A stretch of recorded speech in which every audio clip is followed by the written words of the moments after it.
Qobil. Sirlaring ochiladigan vaqt keldi. Endi bu yog'i meni ishim.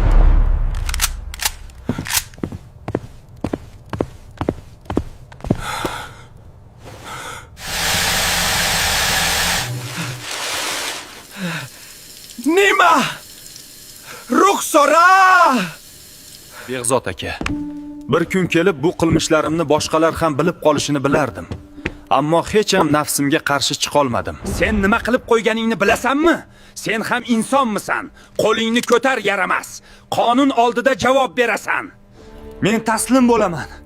Aybdorman, qonun oldida ham javob berishga tayyorman.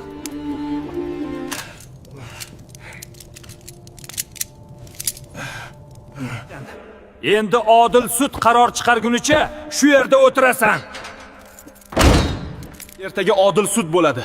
Men esa barcha ishlarimni aytaman. Barchasini. Balki o'shanda vijdonim oldida pok bo'larman.